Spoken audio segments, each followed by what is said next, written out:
माथेरान पर्यटकांचं आवडतं ठिकाण. इथली थंड हवा, निसर्ग आणि डोंगर कपारीतून धावणारी इटुकली ट्रेन इथे येणाऱ्या पर्यटकांचं खास आकर्षण. पण सध्या माथेरानचं वातावरण चांगलंच तापलंय आणि त्याला कारण ठरलीये बंद पडलेली माथेरानची राणी.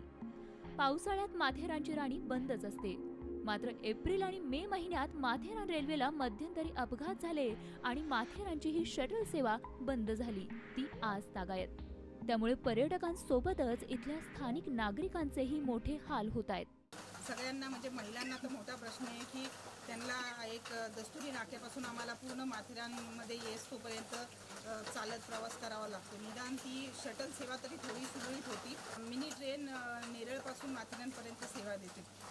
ती बंद झाल्यामुळे जे माथेरानमध्ये पर्यटकांचं जे आकर्षण होतं ते थोडंसं कमी झाल्याचं सगळ्यांना आढळून येतं. जी रेल्वे बंद झाली माथेरानची घसरल्यामुळे, पहिलं कारण तिचं काय झालं की घसरली म्हणून ती बंद झाली.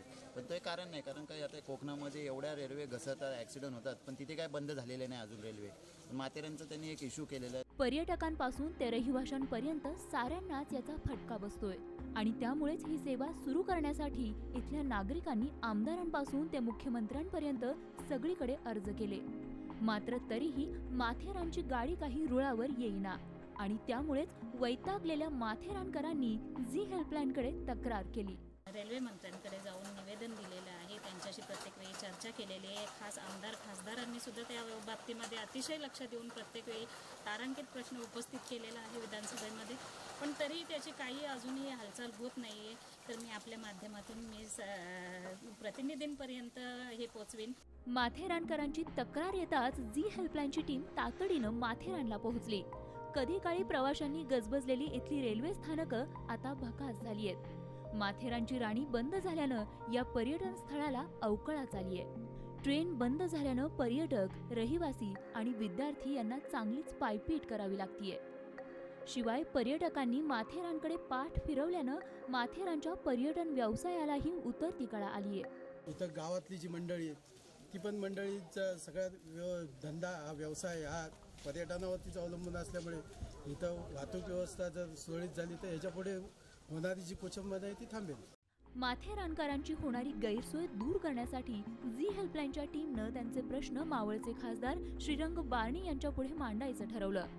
मात्र संसदेचं अधिवेशन सुरू असल्यामुळे खासदार बारणे दिल्लीला होते. त्यामुळे झी हेल्पलाईनच्या दिल्लीच्या टीमनं खासदार बारणेंना दिल्लीत गाठलं आणि माथेरानकरांची समस्या त्यांच्या कानावर घातली आणि त्यांनी लवकरात लवकर यावर तोडगा काढण्याचं आश्वासन दिलंय. त्या ठिकाणी जाणारा पर्यटक, वृद्ध, त्याचबरोबर शाळेतली जी मुलं आहेत की ज्या माथेरानवरती शिक्षणासाठी कर्जत या ठिकाणी येतात आणि नेरळ या ठिकाणी येतात, त्यांना देखील त्याची सुखसुविधा या ट्रेनच्या मिळतात.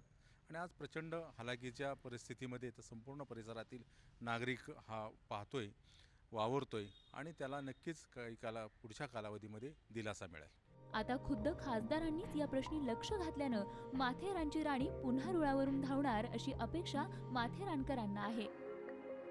मात्र जोपर्यंत माथेरानची राणी पुन्हा सुरू होणार नाही तोपर्यंत झी हेल्पलाईन या प्रकरणाचा पाठपुरावा करतच राहील.